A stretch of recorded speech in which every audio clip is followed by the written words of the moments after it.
구독, 좋아요. 알람 설정 부탁드립니다. 네, 시민 여러분 안녕하십니까? 여러분의 알 권리 지킴이 박대영입니다. 자, 오늘도 정보공개청구의 도사, 전공도사 전진환 소장님 나오고 있습니다. 예, 안녕하세요. 여러분의 전공도사 전진환입니다. 오늘도 여러분의 알 권리를 지켜드리도록 하겠습니다. 오늘은 비밀 네. 그 문서에 대한 네, 내용이어서 맞습니다. 굉장히 흥미진진할 것 같습니다. 네. 자, 여러분의 눈높이 요정. 안녕하세요. 여러분의 눈높이 요정 전예훈입니다. 네, 오늘도 명쾌하고 시민들의 궁금해하는 것들을 콕콕 집어서 질문 부탁드리겠습니다. 자, 오늘은 국정원입니다. 예. 국정원, 야, 요즘 국정원 한동안 잊고 살았는데, 그렇죠. 갑자기 우리가 국정원을 한번 알아보겠다는 이유는 어떤 것이 있을까요? 최근에 국정원에서 갑자기 언론에 등장하기 시작했어요. 언론에 등장하고 있습니다. 깜짝깜짝 놀라고 있는데, 드디어 또 국정원이 또 본인의 이제 대목이 왔습니다. 네.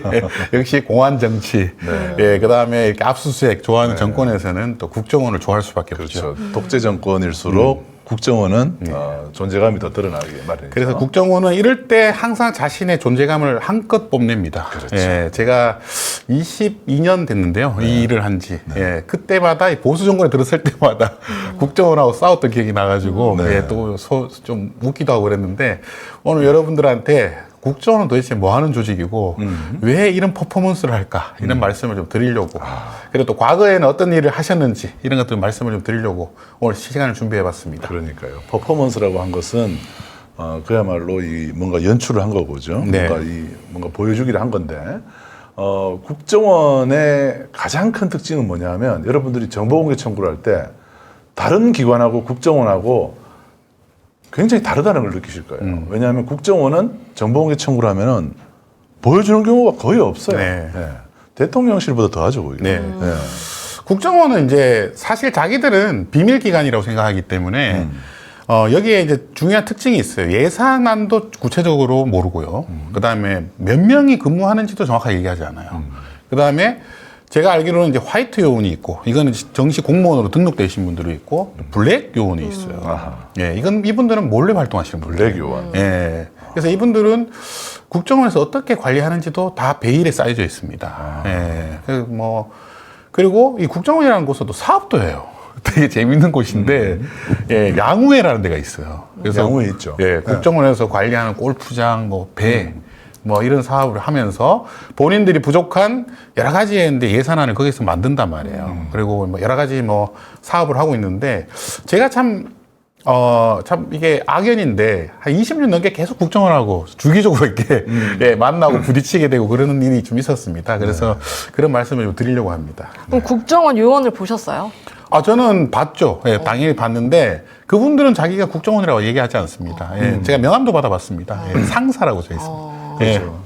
일반 그 주식회사처럼 위장을 하고 있고요.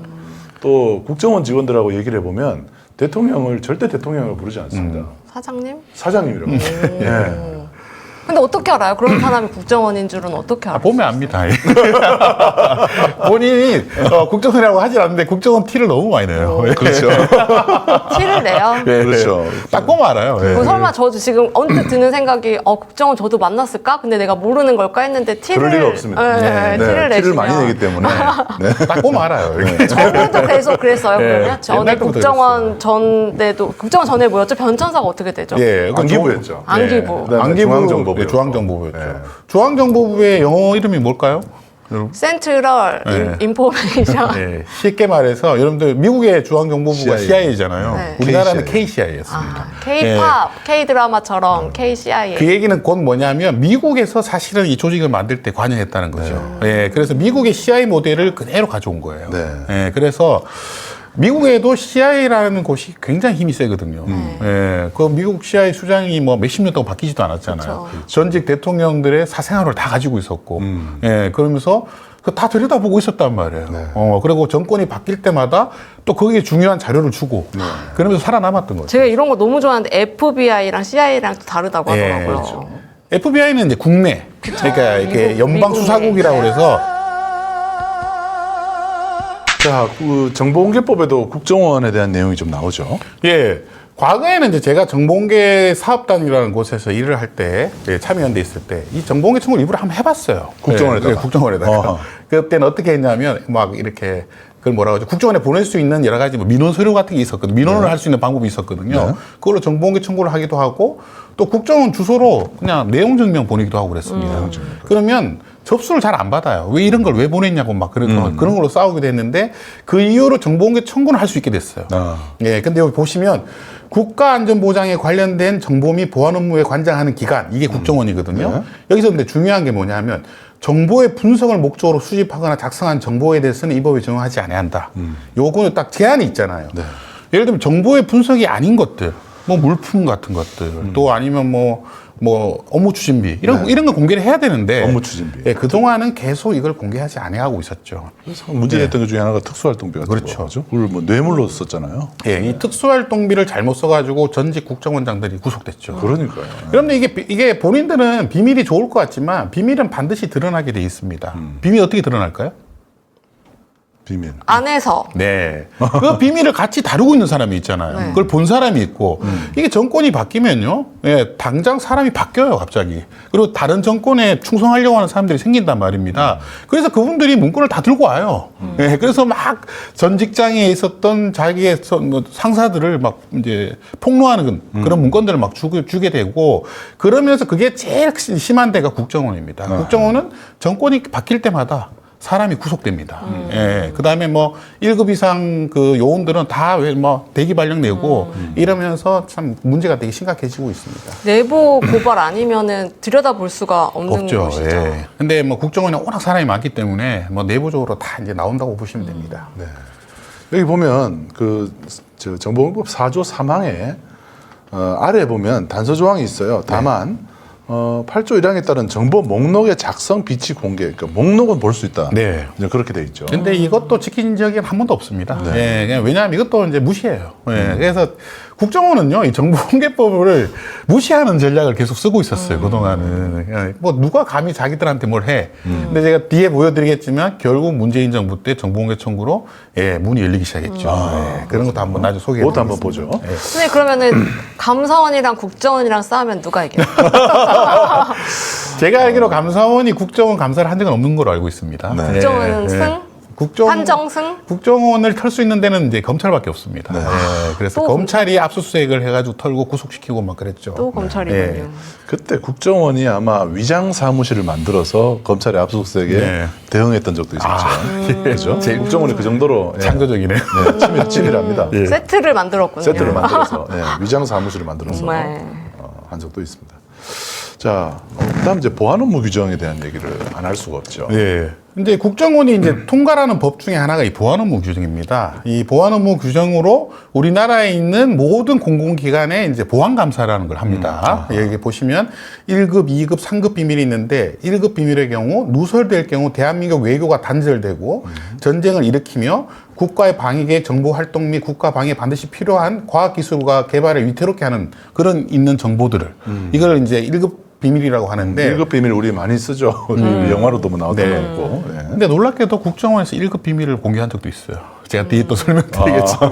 너무 재밌겠어요. 네. 이거 보시면 1급이 얼마나 무시무시합니까? 외교가 무시무시한데. 단절되고 전쟁이 일어난다는데 지가 스스로 공개를 해버려. 그러면 안 되지 않나?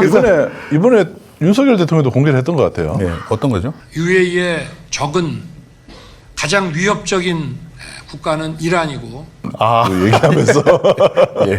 아, 맞습니다. 그게 좀 1급 비밀에 가까운 것 네, 같아요. 제가 봐도 그런 거 그 같아요. 청와대 옮길 때 막 그 구조 막 해가지고 여기 벙커 있고 막 이런 거는요? 여기도 지하 벙커가 있고 여기도 지하 벙커가 있고 비상시에는 여기 밑에가 다 통로가 연결이 돼 있기 때문에 그런 것도 그쵸. 최소 2급 비밀인 것 이급 같아요. 비밀은 네. 요 이번에 이란이 화를 냈잖아요. 네. 이게 외교 단절의 위험이 생긴 거예요. 1급 비밀을 누설한 그래서 거죠. 2급 비밀 정도가 되는 겁니다. 여기 보면 막대한 지장 우려가 있는 막대한 지장. 이렇게 이런 부분들이 있는 것이기 때문에 그리고 비밀 기록이라고 하는 것은 굉장히 위험해요. 네, 그것은 비밀 기록이 뭐냐 하면 기본적으로 누군가 꼭 봐야 되는 정보입니다. 왜? 소수는 봐야 되잖아요. 정권이 바뀌더라도 대이란 관계, 대중 관계, 대북 관계, 대일 관계 이런 게 다 있잖아요. 이걸 봐야 되는데 이 사람들은 그 본 거를 자기 정치를 이용하려고 하는 욕구가 있거든요. 그래서 자서전에 쓴다든지 막 이런 일을 막 해버립니다. 그래서 이런 부분도 제가 예전에 막 비판한 적이 있는데 이 보안 업무 규정에 대해서 한 말씀만 더 드리면 이게 대통령령으로 돼 있습니다. 법으로 돼 있지 않습니다. 대통령 법이 아니네요. 이 법을 처음 만들어졌을 때부터 1960년 정도 된 때부터 시작됐는데 네. 왜 보안 업무 규정으로 만드느냐? 여기가 중요해요. 우리 시청자 여러분. 보안 업무 규정으로 만든 이유는 국회의 관여를 받기 싫어서 그런 겁니다. 그러니까요. 법은 국회에서 통과할 수 있고 네. 시행령, 이게 대통령령으로 돼 있는 것은 대통령이 좌우할 수 있는 네. 겁니다. 근데 법으로 안 만들어 놓으니까 국회에서 어떻게 할 수가 없잖아요. 예. 그래서 대통령령으로 만들어 놓은 거예요. 이걸 노무현 정부 때 개혁하려고 했는데, 근데 또 뒤에 설명드리겠지만, 이게 또 국정원에서 장난을 쳐가지고, 이게 지금까지 개정이 안 되고 있습니다. 예. 자, 그리고 그래도 뭐 국정원 같은 경우는 지난 정부 때 같은 경우는 국내 파트, 그죠? 이런 국내 파트 같은 경우가 이제 더 이상 활동을 안 한다 그래서 예. 국내 정치 문제나 이런 것들을 더 이상 개입을 안 한다 그래서 좀 한편에 좀 다행스럽다는 생각 들었거든요. 자, 그런데 이 국내 파트를 이제 없앴다가 다시 또 살렸어요. 이때 이제 요 때가 또 이제 선거 기간이었잖아요. 선거 작년, 재작년. 예. 국정원은 항상 이 선거 기간에 스물스물 기어 나옵니다. 예. 요때 이제 요소수 사태가 있었는데, 요소수. 예, 국정원이 이제 국내 파트를 살려서 전략 물자들을 앞으로 좀 정보도로 뚫어가지고 앞으로 해외하고 많이 수입할 수 있도록 만들겠다는 되게 기원 발상을 하면서 여기에 국내 파트를 살살살 살리겠다고 하는 거거든요. 요때가 이제 또 국정원은 선거 기간이 되면 또 대목이거든요.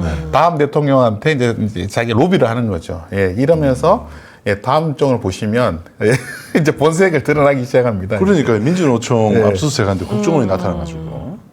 자, 이 보도자료 누가 냈을까요? 국정원, 여기 보면 민주노총 벼르는 국정원이라고 나와 있잖아요. 네. 예. 이거 국정원에서 낸 국정원이 거거든요. 저는 국정원, 이게 압수수색을 하는데, 국정원이 이렇게 대놓고 하는 걸 처음 봤어요. 예. 압수수색은 할 수는 있어요. 할 수 있어요. 근데 이게 협조해서 하는 거예요. 그러니까 협조해서. 경찰이 하는 건데, 경찰에 따라가는 거예요, 그냥. 예. 왜냐하면 이 사람들은 대공 관련된 정보가 있잖아요. 그래서 저기에 간첩이 있다, 이런 거를 이제 얘기를 해줄 수 있다, 이런 걸 이제 얘기하는 건데 편법이죠, 사실은. 편법인데, 여기 보시면 이 국정원들이 이 카메라 기자들 앞에서 여기 뒤에도 말씀을 드리겠지만, 유니폼까지 입고 이렇게 나타나가지고 퍼포먼스를 한 거예요. 이래도 돼요, 선생님? 이렇게 하면 안 되죠. 예, 제가 볼 때 국정원이 지금 이 최근에 요 압수수색 하는 게 이제 간첩들이 있다는 거거든요. 그러면서 이제 본인들의 홍보에 잔뜩 지금 힘을 기울이고 있는 겁니다. 아니, 근데 이런 좀 부품 같은 건 좀 너무 뭐랄까요, 너무 전형적인 시나리오라 가지고 네. 창의성이 없어 보이기도 합니다. 어쨌든 국정원이 나타났습니다, 지금 네. 다시. 이 유니폼 아까 말씀하셨던 그 유니폼이죠.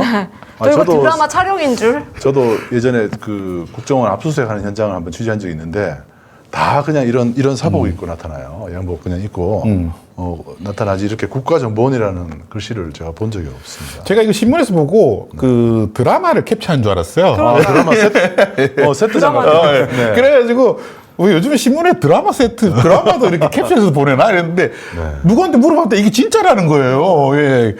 야, 이 국정원에서 이렇게 옷을 맞춰가지고. 그러니까 자기가 국정원 직원이라는 걸 절대 드러내면 안 됩니다. 그게 국정원 국가정보원법에 명시가 돼 있어요. 네. 그런데 자기가 국가정보원 직원이라는 것을 잠바를 입고 나타나서 이게 시민들한테 보여주는 거잖아요. 이게 이제 왜 이렇게 하겠습니까? 이분들이 지금 이제 뒤에 나오는 얘기지만 다시 재작년에 이제 폐지했던 이제 대공수사권이라는 게 있습니다. 그 대공수사권이 지금 폐지됐고 대공조사권만 남았거든요. 예, 이 국정원 직원들이 할 수 있는 국정원법에 개정을 해가지고 이걸 다시 뺏고 싶은 거예요, 경찰한테. 그러면서 이제 국민들한테 이거를 이제 이렇게 우리가 퍼포먼스를 이렇게 해서 열심히 하고 우리가 있다. 이렇게 열심히 하고 있는 조직이다. 경찰은 이런 걸 할 수가 없다. 이런 거를 지금 홍보하기 위해서 긴급하게 유니폼까지 맞춰 입고. 유니폼까지 맞춰 아니, 입고. 국정원에서 언제부터 음지에서 일해야 되는데 양지에 나오셔가지고 갑자기 맞아. 이분들이 지금 이 난리를 치고 있단 말이에요. 그러네, 진짜. 아, 나 너무 웃겨요, 진짜. 저는 이 패치 만드시는 분이 되게 특이하다 생각했을 것 같아요. 네. 안 만들던 국정원 패치 만들어, 대통령 민방위 이거 패치 만들어. 참 별일이 다 있다 했을 것 같아요. 이거 뗐다 붙였다 하는 방식이 아닌 것 같아요. 예, 진짜로 한 거예요, 이거. 이거 제가 볼 때 앞으로 입고 다니는 모양이에요, 이거를. 그래서 앞으로 길거리 가다 국가정보원이라 적혀 있는 거 보면 어떻게 해야 되지? 가짜인 줄 알겠죠, 대부분. 이거 누가 따라할까 걱정돼요, 솔직히 말하면. 이게. 우리 더 탐사도 뗐다 붙였다 하는데. 맞아요. 그건 뭐 우리가 이제 몰래 잠입할 때는 떼는데 국가정보원은 몰래 잠입하려면 상당히. 옷을 벗어야 되는 문제가 있습니다. 아, 제가 나이 50 먹고 처음 보는 장면이에요. 역사적인. 역사적인 장면이에요, 진짜. 국가정보원이 존재감을 드러내려고 옷을 한다라는 맞춰 입고 그런 나타났습니다. 그 시각. 아, 재밌습니다. 네, 흥미진진해요. 자, 그런데 대통령이 여기에 맞장구를 치고 있죠. 네. 대통령 이번에 이제 그 대공수사권 존치해야 되는 거 아니냐? 그런데 여러분들 대공수사권이라고 하는 것을 폐지한 것은 법에서 국회에서 폐지를 한 겁니다. 네. 그리고 이게 민주당 단독으로 한 거예요. 네. 그러면 윤 대통령이 어떻게 이거 폐지한 것을 존치하겠다 어떻게 얘기를 합니까? 말이 안 되잖아요. 대통령이 영어를 할 수 있는 것도 아니죠. 하지만 이걸 무슨 협력단 같은 걸 만들어서 앞으로 편법으로 하겠다는 그런 뜻이거든요. 그런 게 지금 뉴스에도 나오고 또 있어요. 시행령으로 장난치는 겁니다. 시행령을 장난치는 거죠. 예. 그리고 경찰에서는 이 대공수사권 때문에 사람을 많이 늘렸어요. 사람도 뽑고. 네. 아, 대공수사권이 국정원에서 나오면서 경찰로 가서. 예, 넘어갔거든요. 경찰이 사람을 많이 뽑아놨거든요. 예, 뽑아놨는데 하려고. 네. 갑자기 대통령이 이번에 대공수사권을 존치해야 되는 거 아니냐? 이런 얘기를 한 거예요, 지금. 지금 경찰에 난리 났을 거야. 그럼 이 뽑은 사람들 어떻게 이리로 다시 보내도 돼요? 모르죠. 어떡해요? 그러니까 옥상옥이 되는 거죠. 경찰 위에 다시 또 국정원이 다시 또 수사 지휘를 할 수 있는 그런 일이 발생하는 겁니다. 네. 그래서 이 대공수사권이라는 게 생각해 보시면 왜 폐지했겠어요? 예, 자꾸 이걸로 문제가 많으니까. 장난을 치니까 자꾸 폐지하는 거 정치에 아닙니까? 개입을 하니까. 예, 자꾸 개입을 하니까. 그리고 예를 들면 옛날에는요, 국회의원도 막 간첩을 몰고 그랬어요. 그렇죠. 집 예. 앞에서 계속 지켜보면서. 예. 그래서 막 어느 국회의원이 뭐 전향하지 않고 북에서 지령 받아가지고 국회에 잠입했다 이런 얘기를 막 폭로하고 그랬단 말이에요. 나중에 알고 보니 다 사실이 아니었습니다. 다. 그게 말이 됩니까? 그런데 그런 정보들을 누가 줬겠어요? 다 국정원에서 국회의원들한테 주거나 여당한테 주거나 그렇게 하면서 한 사람을 완전 매장을 시키는 거거든요. 이게 미국에서도 1950년대 이런 일이 있었어요. 국회 3분의 1이 간첩이다. Plans have been discussed by leading members of the Communist Party and agents of the Soviet secret police to obtain blank American passports from the United States State Department, from communists employed in the State Department. 소련의 지령을 받고 있다 이렇게 하면서 당시에 정말 이 레이더 컴플렉스가 어마어마했거든요. 미국도 다시 국정원이 이런 것을 지금 원하는 게 아니냐, 이 대공수사권 부활을 통해 가지고 그런 좀 염려가 많이 되고 있습니다. 근데 그러면은 7, 80년대 때 왜 그런 학생 운동하고 하시던 분들 잡혀가가지고 막 고문하던 데도 여기잖아요. 국정원도 있었고 또 대공분실이라고 경찰에서 있었고 경찰에서도 이제 주로 운동권 담당하는 사람들, 그다음 국가보안법 담당 쪽들이 들도 뭐 북의 지령을 받았다 예. 막 이러면서. 그 대공분실하고 국정원하고 남산하고 어딘 게 더 무서운지 서로 막 경쟁하고 그랬어요. 지금도 박종철 열사가 돌아가신 거기 한번 가보시면 소름이 끼칩니다. 저 가봤어요. 예, 소름이 쫙 올라와요, 사실은. 거기서 막 소리 지르면서 고통스러워했다고 생각하니까 지금도 몇십 년이 지났는데도 지금 막 가슴이 떨리거든요, 가보면. 이런 현장을 보면서 다시 이런 국정원이 이렇게 소위 말하는 설치기 시작했다는 게 참 제가 볼 때 답답합니다. 예. 그것도 대통령이 맞장구 치고. 네. 참여연대가 이에 대해서 국정원 개혁에 대한 또 발표를 했나요? 이게 이제 국정원에서 대공수사권은 폐지했는데 대공조사권은 남겨놨었거든요. 그러니까 협조하는 이제 협조 권한이라고 해서 이렇게 남겨놨는데 이것마저도 참여연대는 없애야 된다고 계속 주장을 했는데 그건 남겨놨는데 제가 이 논평을 왜 보여드리냐면 네. 다시 대공수사권을 부활한다잖아요. 수사권이 있고 조사권이 있는데 수사권을 또 죽였는데 또 살려 그러니까. 예, 수사권이라는 거 압수수색, 그 요즘 유명하잖아요, 압수수색. 그 다음에 통신감청, 뭐 이런 걸 할 수 있는 게 수사고요. 조사는 그냥 불러놓고 물어보는 거예요. 근데 이 지금 조사권만 있는 것만으로도 걱정이 된다고 이렇게 발표했는데 수사권으로 다시 확대시키려고 하는 지금 이런 일들이 불과 2년 만에 일어나고 있습니다. 그리고 어떻게 하면은 막을 수 있어요? 그러니까 시민 그러니까 제가 말씀드렸잖아요. 국회에는 법이 지금 169석이 민주당이기 때문에 못 바꾼다니까요. 근데 이거를 편법으로 하려고 하고 있어요, 지금. 예, 협력단 같은 거 만들어가지고. 그래서 이번에 이 그 경찰하고 압수수색 같이 한 거 대통령의 지시죠. 이거는 아주 고도의 계산된 행동이에요, 사실은. 왜 그러면 이렇게 한다고 하면 그냥 우리는 그러세요 이러고 있어야 돼요? 어떻게 해요? 여러분들 편법으로 하는 건 어떻게 할 수가 없어요. 예. 아, 자, 그런데 아까 이제 조사에 대한 얘기 하셨잖아요. 조사권에 대한 얘기를 했는데 우리가 그 국정원 하면은 가장 그 이 참 흑역사 중에 하나가 신원조사 아니겠습니까? 네, 신원조사죠. 신원조사 하면서 사찰하는 겁니다. 네, 걱정이 많이 됩니다. 예, 여러분들 신원조사라는 건 보통 이제 공무원이 되는 이제 과정에서 받는 겁니다. 예, 근데 이게 시험에 합격한 사람한테 하는 거예요. 근데 후보자들 있잖아요. 만약에 후보가 된다. 근데 신원조사를 해야 된다. 이 후보자들 검증해야 된다. 그래서 국정원이 만약에 들쑤시기 시작하면 어떤 일이 벌어지겠어요? 그 사람의 생애를 다 볼 수 있단 말이에요. 그 사람이 썼던 글, 그 다음에 대학 시절에 어떤 활동을 했는지, 대학 시절에 혹시나 경찰서에 잡혀와가지고 무슨 진술서라도 쓴 거 없는지 다 살펴본단 말입니다. 이러면 뭐가 돼요? 사찰이 되잖아요. 그리고 도학대할 수도 있어요. 예를 들면 이 사람이 사회생활 시민단체 같은 거 하나 만들어서 활동하고 있는데 주로 대정부적인 얘기를 많이 하고 있단 말이에요. 그러면 또 신원조사를 할 유혹을 가질 수 있잖아요. 그렇죠. 예, 그러면서 또 기자들한테도 할 수 있고. 이 주로 신원조사를 많이 당했던 사람들이 이런 이제 공무원이 되려고 하는 사람들, 기자, 그 다음에 저 같은 시민활동가들, 이런 사람들이 신원조사의 대상이 많이 됐어요. 걱정이 많이 되죠. 왜? 항상 사람은요, 자기의 어떤 생애사에 대해서 비밀을 지켜줘야 되는데 그 사람을 다 덮는다. 그 다음에 본인만 트는 게 아니고 가족도 쓴단 말이에요. 저 사람의 아버지는 뭐 했던 사람이고. 그러는 순간 이제 우리 사회가 점점점 이제 그 공포에 빨려 들어가는 거죠. 그렇죠. 예, 그러면서 사회가 이제 불안해지는 거죠.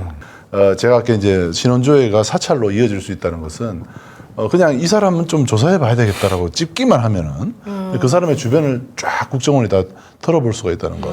그게 네. 굉장히 무서운 거죠. 주로 이제 대정부적인 발언을 많이 하는 직업을 가지고 있는 사람들, 저 같은 직업들, 신원조사를 할 수밖에. 시민단체. 예, 은근히 하려고 해요. 근데 두 분은 하실 것 같은데 제가 볼 때도 저는 뭐 할 테면 하라고 하는 입장이기 저는 뭐 정보공개주의자이기 때문에 전혀 뭐 스트레스는 안 받는데 네. 이런 것으로 상당한 스트레스를 받는 사람들을 많이 봤습니다. 프라이버시인데 그러면 안 되겠죠.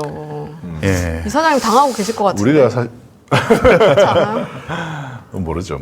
이따가 그걸 또 여러분들이 사찰을 혹시나 받고 있는 거 아닌가 그런 걸 또 알아볼 수 있는 방법도 좀 있어요. 전 정부에서 이제 박지원 원장이 있을 때 이걸 만들었는데 과거에 국정원에서 누구를 사찰한 지 있는지 여부를 정보공개 청구를 하면 보내주겠다라고 얘기를 했습니다. 이걸 누가 이제 처음에 주장을 했냐면 강노윤 교육감, 강노윤 전 교육감이 분명히 본인은 MB 정부 때 사찰 당했다. 그래서 이것에 대한 공개 운동을 시작했었어요. 민들레 청구를. 필증으로 오시잖아요. 맞습니다. 예. 그 민들레에 계시는 분들이 네네네. 상당히 많이 포함되어 있어요. 그분들이 정보공개 운동을 했는데 저는 그게 될까 생각을 했었거든요. 근데 갑자기 박지원 원장이 그 운동에 대해서 화답을 한 거죠. 그래서 우리나라 역사상 최초로 국정원에 정보공개 청구를 했는데 공개가 된 거예요. 직접 피해를 받은 국회의원들. 그리고 또 뒤에 보시면 광노용, 박재동 같은 이런 지식인들. 그 다음에 노무현 대통령 사위. 이런 분들이 정보공개 청구를 막 해본 거예요. 해봤더니 너는 언제 사찰을 당했다고 사찰한 문건을 보내왔습니다. 너무 놀랍죠. 그러네요. 예, 그래서 이분들이 이걸 막 자기 페북에 올리고 막 그랬습니다. 예. 그 다음에 이렇게 개인을 사찰한 경우도 있었지만 단체를 사찰하는 경우도 있었어요. 예를 들면 제가 이제 외부에 알려져서 말씀드리는 건데 환경운동연합 이런 데 있잖아요. 환경운동연합이 4대강 반대한다고 해가지고 거기를 막 직접 사찰하고 거기에 대해서 막 약간 스파이 비슷한 사람 막 파견해야 된다고 하는 막 그런 문건도 있고 막 그랬단 말입니다. 그러면서 그게 MB 정부 때 있었던 일이거든요. 그런 것을 이제 공개하기도 하고 그랬죠. 문재인 정부 때. 이게 다 불법이에요. 이런 거 다 이제 문제가 심각한 건데 이것이 이제 이거 다시 부활하는 거예요. 솔직히 말하면 대공수사권이라는 게 이제 불안한 겁니다. 지금. 근데 저는 이렇게 뭐 대단하신 분들도 사찰의 대상이 되지만 저는 MB 정부 때는 그냥 평범한 시민들도 그냥 찍어가지고 사찰하고 했다고 막 보도가 나온 게 기억이 나거든요. 예, 예를 들면 이 그때 이제 문재인 정부 때는 이분이 이제 민정수석도 하고 장관도 했지만 이분이 2011년도 이럴 때는 그냥 교수였잖아요. 그냥 평범한 사람이었어요. 네. 그냥 트위터 많이 하시는. 예. 근데 이분에 대해서도 사찰을 해가지고 이분이 정부를 상대로 2억의 손해배상 청구를 해서 5천만 원을 받았어요. 법원에서 봤어도 너무 심각한 거예요, 이거는. 그래서 이분이 직접 이제 이걸로 막 글도 쓰시고 막 그랬는데 이게 국정원의 정치 관여의 금지 조항을 어긴 거거든요. 예, 이렇게 된 것입니다. 국정원이 이런 흑역사가 있어요. 이게 이런 거를 일반 사람들 상대로 하면 안 되는데 당시에 이 대공수사권이라고 하는 거, 국내 정보 수집이라고 하는 명목하에 이런 것들을 계속 해왔다는 것입니다. 지금 또 다시 조짐이 보이는군요. 그렇죠. 대목이 왔다니까요. 자, 그런데 국가정보원에다가 정보공개 청구하는 방법을 좀 알려주시죠. 예, 이거는요, 이제 우리가 말씀드렸던 open.go.kr에 없고요. 예, NIS, 그러니까 국정원 정보공개 청구, 국정 홈페이지에 들어가시면 정보공개 청구할 수 있는 난이 있습니다. 그래서 자기가 사찰했는지 여부를 사실은 이제 이걸 공개했기 때문에 지금 정부가 바뀌어도 비공개할 수가 없거든요. 한번 본인들 중에 여기 시청자 여러분들 중에 혹시 본인이 사찰 당한 적 없는지 한번 청구 한번 해보시면 혹시 모르니까. 네. 우리 이사장도 한번 해보시죠. 네, 저도 한번 해보겠습니다. 방송 끝나고 해보겠습니다. 본인만 할 수 있는 거죠. 본인만 할 수 그렇죠. 있어요. 네. 다른 사람이 알 수는 없으니까. 네.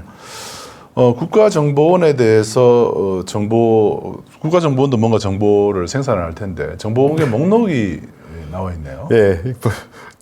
똑같습니다. 다 제목이 다 똑같아요. 저는 이런 목록을 이제 누군가 만들었을 거 아니에요. 이게 보시면 창의성 제로입니다. 복사하고 붙이고 복사하고 붙이고. 데일리 테러 리포트라고 요거로만 쫙 해가지고 나 또 데일리 테러 리포트 다 영어인데 데일리만 영어로 쓴 것도. 그러네요. 예.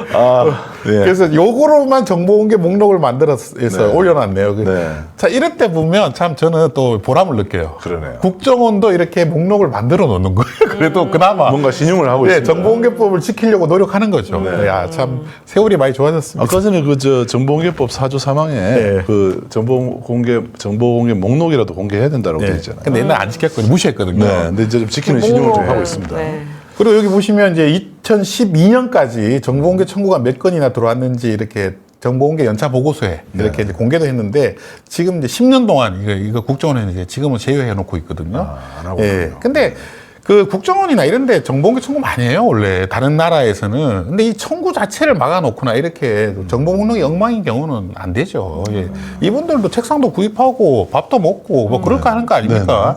최소한의 범위는 공개를 해야죠. 네. 예산을 시민의 시민의 세금을 가지고 쓰면서 국민은 알 필요 없다, 안 알려준다.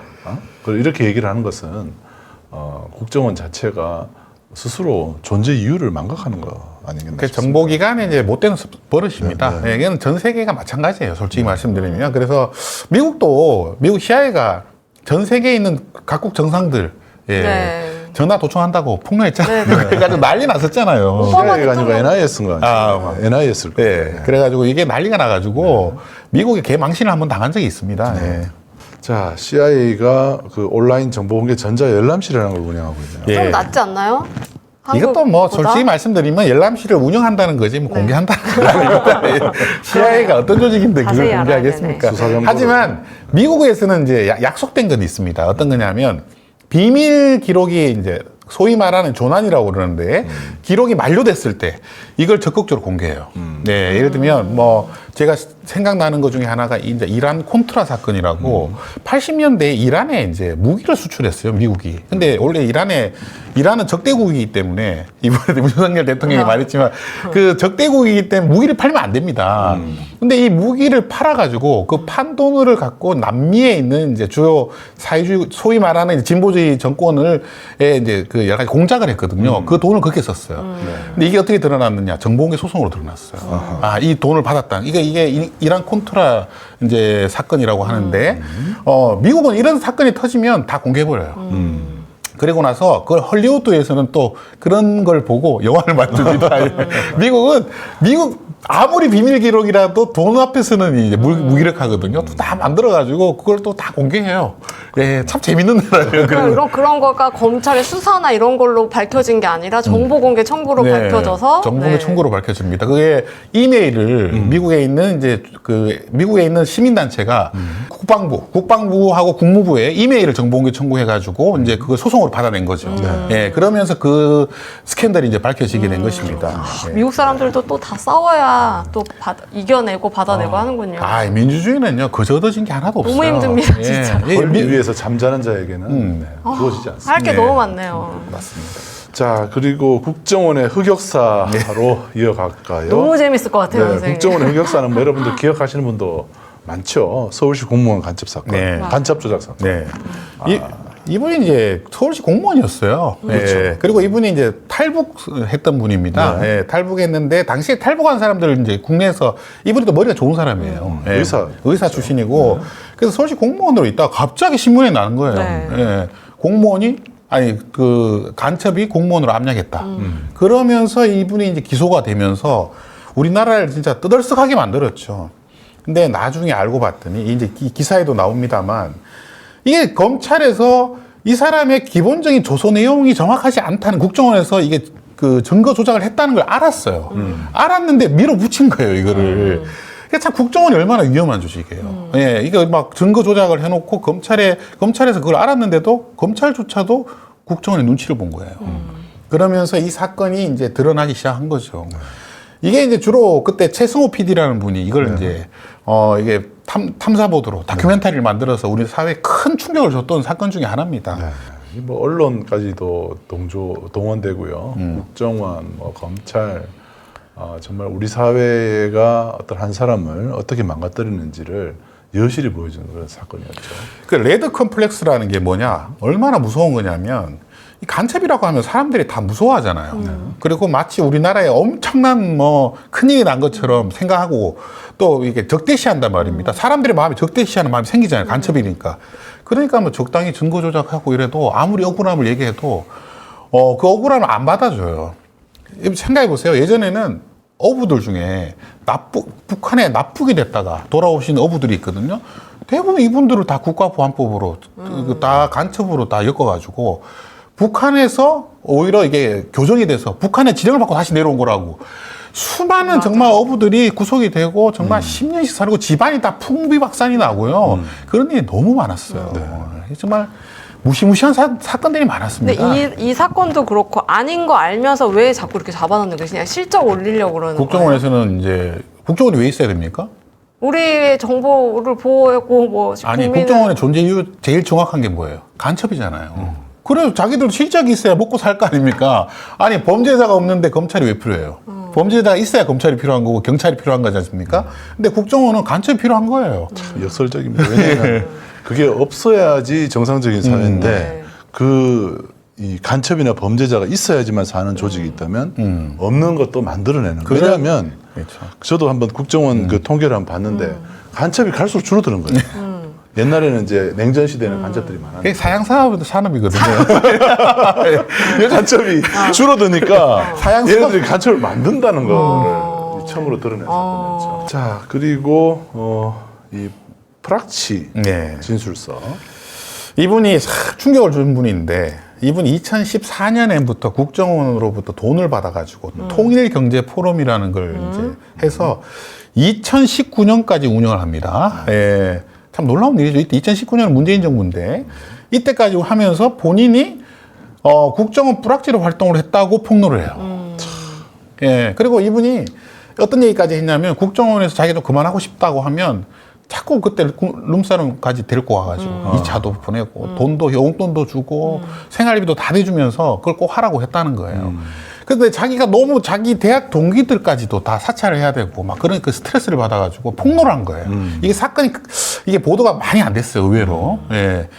국정원이라는 조직이 이런 일도 합니다. 프락지를 잡아야 되는 조직이 만들어서 보낸 거군요. 그렇죠. 정보 수집을 목표로 네. 이렇게 하는 겁니다. 그래서 이런 일은 한 젊은이의 생애를 완전히 망치잖아요. 예.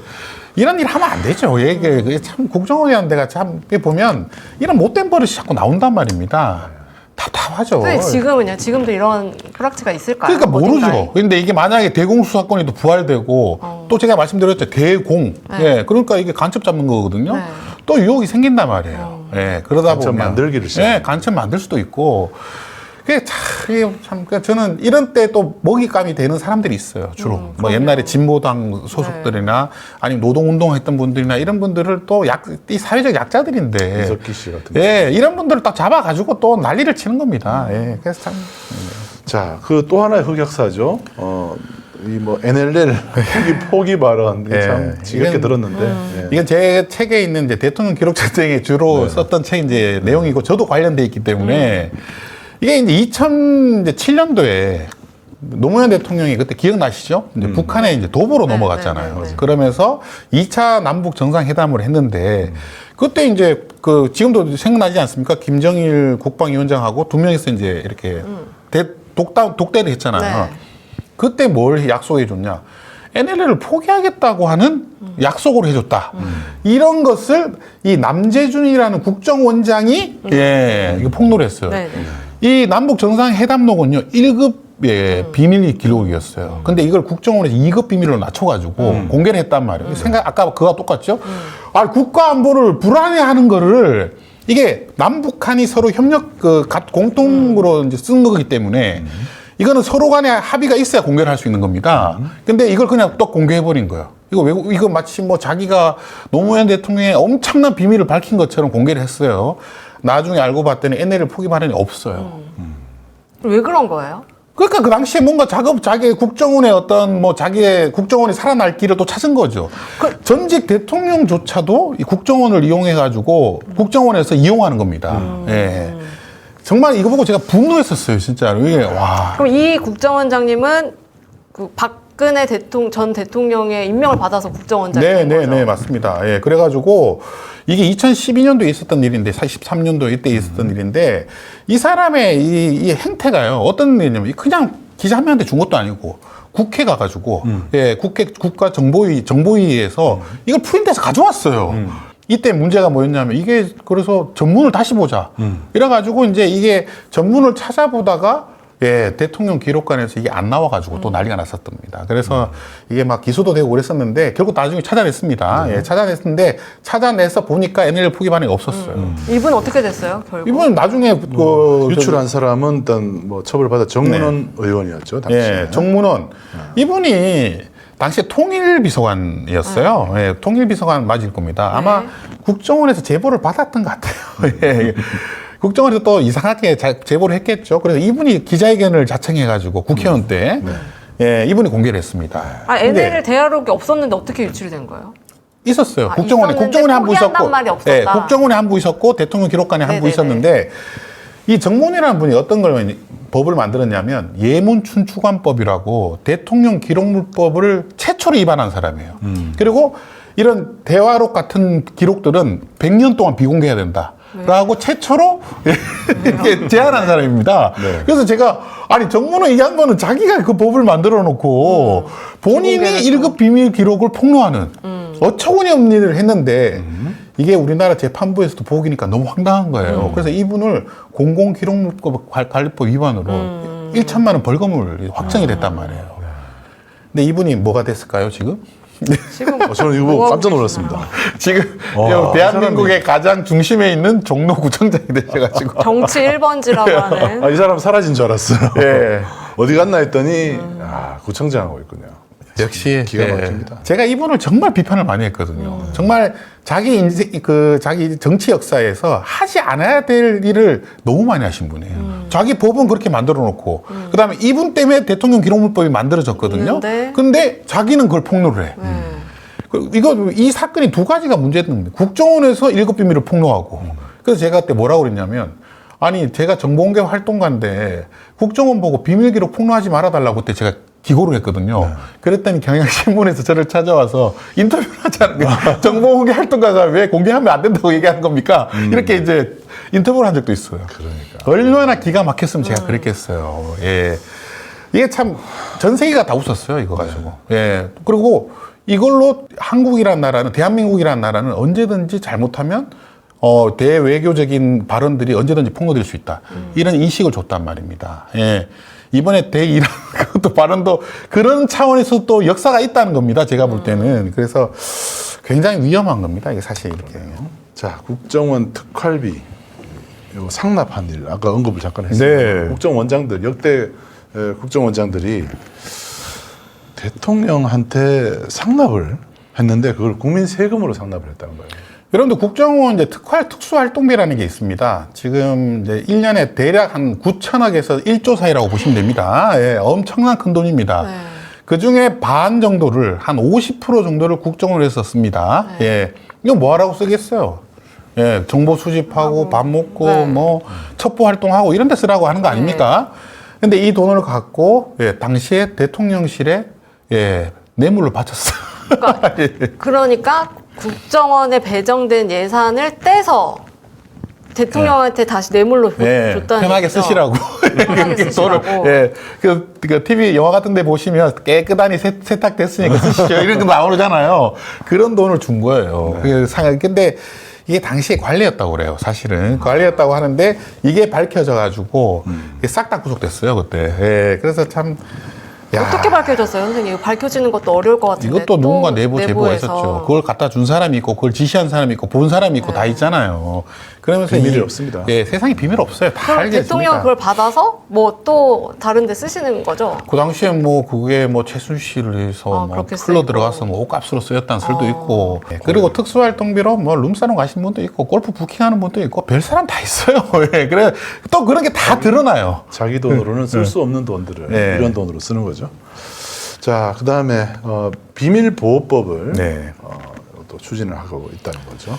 이게 2007년에 예, 이게 제가 이제 관련된 사건이기 때문에 좀 말씀을 좀 드려야 됩니다.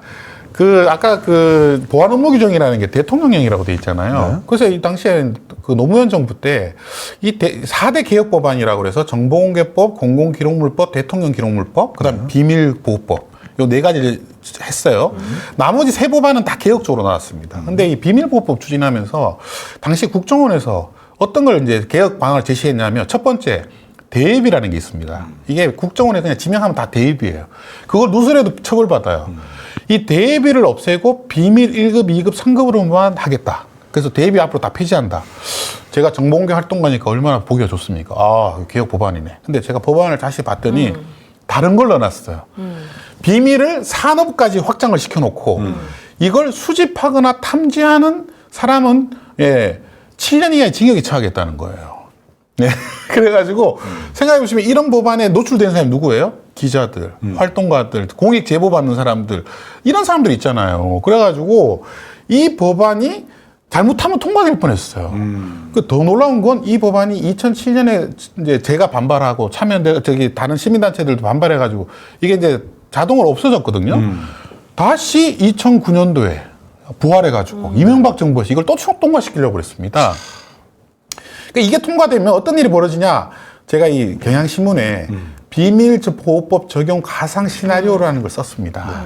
이거 그래서 당시에 일면에 실었어요. 2008년도 11월 22일 날 실어가지고 뒤에 보시면 제 이름이 나옵니다. 이제 전진환이라고 김다슬 기자하고 이렇게 같이 쓴 건데 여기에 그런 내용을 한 거예요. 어떤 기자가 제보를 받으면 어떤 국정원에 전화해서 그 기자를 처벌할 수 있습니다. 예. 만약에 원자력 발전소 관련된 정보가 왔다. 그 비밀을 가지고 있는 것만으로도 수집한 것만으로도 기자를 처벌할 수 있거든요.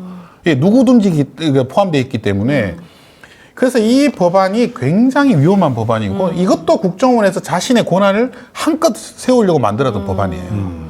예, 이거 막는데 제가 4년 걸렸습니다. 아, 결국 막았군요. 막았어요, 근데. 대단합니다. 진짜. 근데 비밀이 있어요. 막고 났어. 두둥. 무슨 비밀이 있었냐? 이제는 말할 수 있다. 네, 이제는 말할 수 있습니다. 2013년도에 이게 일본에서 도입됩니다. 오, 좋은 거라고. 예, 일본 비밀보호법이라고요. 기억나실 겁니다. 일본 시민사회가 들고 일어났어요. 그때. 저는 일본 비밀보호법이니까 뭐 우리하고 다르겠지 하고 우연하게 일본법을 봤거든요. 네. 우리가 만든 법이랑 똑같은 거예요. 수출했네? 수출을 한 거예요. K로? 그래서 제가 그 당시에 이 법안을 그래도 이제 관심 있게 봤던 국가기록원이나 이런 데 물어봤더니 일본에서 왔다는 거예요. 아, 벤치마킹하러. 네, 그래서 그 법을 봤다는 겁니다.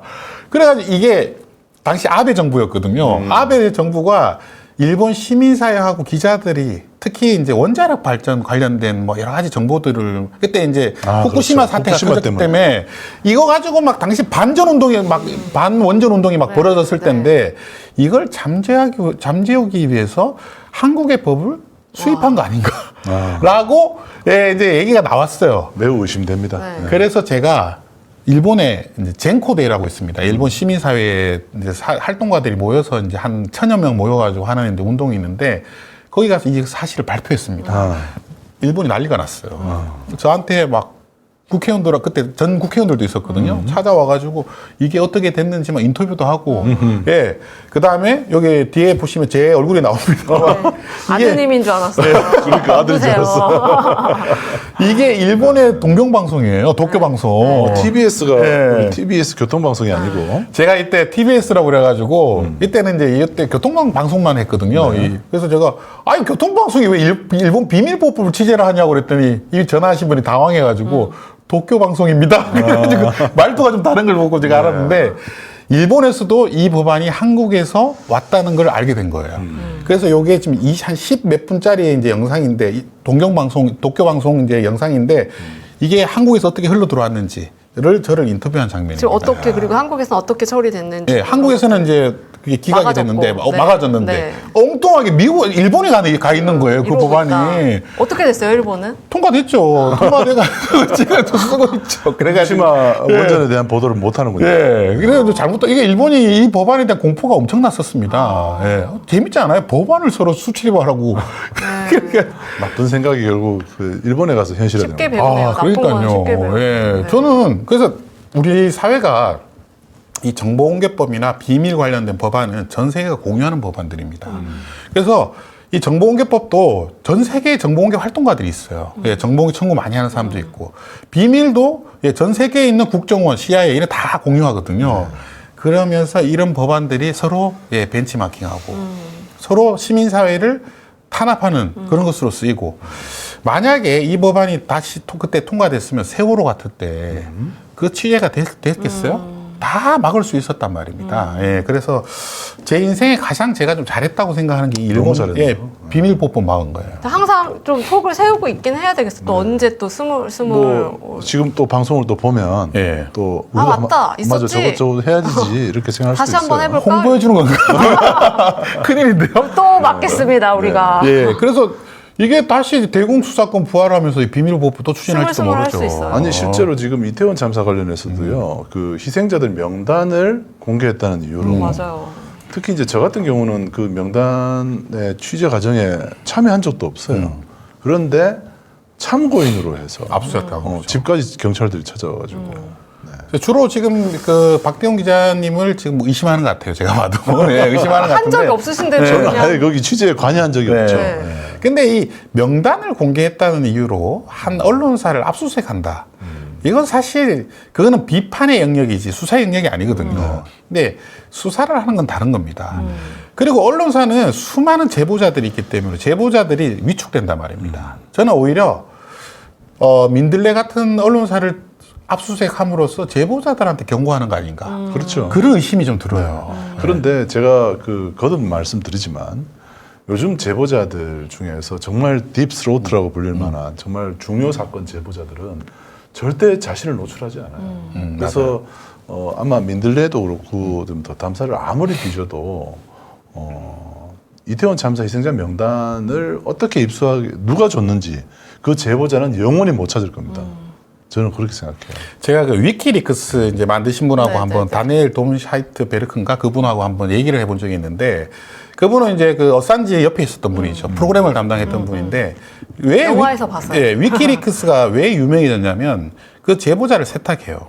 예, 제보자를 전혀 그에게 있는 그 서버를 가지고 있는 사람도 그걸 몰라요. 예, 몰라요. 자동으로 그걸 그냥 마킹을 해버려요. 자기 맞습니다. 스스로. 그래서 그 위키리크스가 그걸 만들고 나서 막 스위스은행 비자금 같은 거 이런 게 막 제보가 돌았단 말이에요. 그리고 우리나라 사건도 들어갔어요.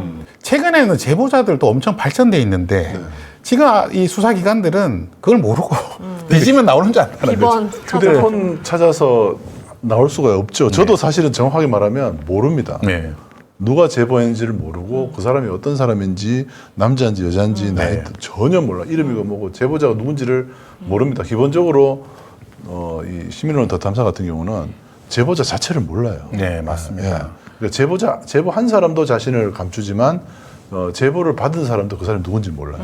그게 정상이죠. 그게 사실은. 핵심이에요. 예, 그게 정상이고. 정보만 필요한 거지 제보자가 누군지는 중요하지 않아요. 서로 안전한 방법인 네, 것 서로 같아요. 모르는 거죠. 옛날에는 이제 공익 제보자 분들이 있었잖아요. 예, 이 공익 제보자 분들은 공익 제보를 하고 나면 엄청난 정말 스트레스를 받거든요. 뭐 자기 조직으로부터 배신자로 낙인 네. 찍히고 지금 심지어 자살하는 분도 계셨습니다. 예, 근데 요즘은 공익 제보가 많이 줄어들고 있어요. 왜? 프로그램이 개발돼 있잖아요. 많이 자기를 숨기면서 제보할 수 있는 것이 있기 때문에. 근데 이게 제가 걱정되는 게 국정원에서는 또 그걸 밝히기 위해서 대공수사권 부활하고 나면 또 각종 것을 프로그램 쓸 수 있어요. 또 예, 그런 게 걱정이 되는 겁니다. 국정원에서 그런 걸 좀 안 했으면 좋겠습니다. 좀 예, 산업 스파이나 좀 잡았으면 좋겠어요. 예. 근데 아까 선생님 말씀하신 것 중에 뭐 정보 유출을 뭐 탐지하는 것도 안 된다. 탐지가 뭐야? 저 사람이 저거 유출할 것 같아 이렇게 아는 것도 탐지로 탐지라는 들어갈까요? 건 취재란 말하고 똑같은 말입니다. 아, 예. 기자들. 그 사람들이 접근하는 거. 예, 뭐 접근해서 무슨 정보 없어요? 뭐 그런 그렇게 하는 것도. 예, 그게 다 탐지라는 거예요. 예, 그래서 수집 탐지하는 사람에게 7년 이하의 징역이 처한다. 이런 법안을 만들었던 거거든요. 그러니까 주로 저 같은 직업에 있는 사람들이 주로 타겟이 되는 거예요. 그러면 우리나라의 알 권리가 엄청나게 위축됩니다. 그럼요. 예, 그래서 이 법, 그때 비밀보호법을 막았던 거고, 참, 이런 법들이 앞으로 또 우수수 쏟아질까봐 걱정이고요. 만약에 뭐 총선에서 지금 국민의힘이 대승을 한다. 그러면 아마 그런 법안들이 막 물밀듯이 쏟아져 나올 겁니다. 예. 자, 뭐 정보공개법 오늘 바로 이 4조 3항 그죠? 국가안전보장에 관련된 정보와 보안 업무를 관장하는 기관 국정원이 국가안전보장 관련된 정보 분석을 목적으로 수집하거나 작성한 정보는 이 법을 적용하지 않는다. 이 법안을 이제 제 설명을 쭉 듣고 나서 우리 시청자분들이 보시니까 이게 어떤 의미가 있고 맥락이 있고 또 이 정보공개 청구권이 그나마 살아있다는 것이 얼마나 다행인지 알 수 있을 반가운 겁니다. 예, 과거에는요, 안기부란 말, 국정원이란 말만 들어도 막 불안감에, 예, 그리고 그 정신적으로 문제를 일으킨 분들도 많았어요. 왜? 여러분들 사찰을 당한다는 건 얼마나 무서운 거냐면 그분들의 상당수는 자기의 몸을 사찰당하는 거 플러스 자신의 생각과 이런 것도 사찰을 당한다고 의심하는 분들도 있습니다. 그럼요. 그러면 어떻게 되냐? 이 망상이 되거든요. 그럼요. 그러면서 이 근현대사에 정말 운동권에 있었던 많은 사람들이 그런 망상에 시달리다가 많이 이제 돌아가시기도 하고 이 사회적으로 소위 말하는 폐인이 되거나 막 그랬던 분들이 많단 말입니다. 그래서 이런 것들을 사찰하는 건 조심해야 돼요. 하는 사람의 인간을 그냥 망친단 말입니다. 하지 그냥. 말아야 되는 게 아니라. 하지 말아야 돼요. 그렇죠. 이 과거에 이거 진짜 과거에 아주 잘못된 유물이에요. 이런 것들을 자꾸 막 부활시키려고 하면 안 됩니다. 예, 자꾸 이 간첩업계가 아무리 진짜 어렵다고 하더라도 간접하게. 예, 그걸 사양사람. 이 사양 사업이 그게 오늘의 어렵다고 유행어. 해도 이걸 자꾸 부활시키려고 하면 안 된단 말이에요. 생각 걱정이 많이 됩니다. 간첩은 잡아야 되는데 간첩을 만드는 짓을 해서는 안 되기 때문에 지금 네. 말씀드린 겁니다. 네, 맞습니다. 자, 오늘 뭐 그러면 보안 업무 규정도 좀 더 얘기할 게 있습니까? 아니, 없습니다. 네, 이 네, 보안 네. 업무 규정이라는 이제 그 근원에 대해서 말씀을 드렸고요. 네. 이 법이 아직도 대통령령으로 있다는 것을 꼭 알아주시고, 아직도 국회의원들이 이 법안에 대해서는 전혀 손을 못 대고 있다. 예, 영이 대통령령으로 되어 있기 때문에 그거 하나만 여러분들이 좀 알고 계셔도 앞으로 좀 국정원의 활동 사항을 좀 감시하면서 볼 수 있을 것 같습니다. 네, 오늘도 상당히 유익한 정보였습니다. 특히 이제 그 국민의 알 권리를 근원적으로 제한하고 있는 규정들 그리고 그 기관들이 어떤 곳인지를 오늘 한번 살펴봄으로써 여러분들이 그럼에도 불구하고 여러분들이 꼭 알아야 될 알 권리는 바로 이것이다 라는 것도 오늘 좀 짚어드린 것 같습니다. 자, 시민 여러분, 저희들은 다음 주에도 여러분들의 알 권리를 지키기 위해서 여러분들과 함께 시간을 갖도록 하겠습니다. 다음 주에 또 뵙겠습니다. 감사합니다.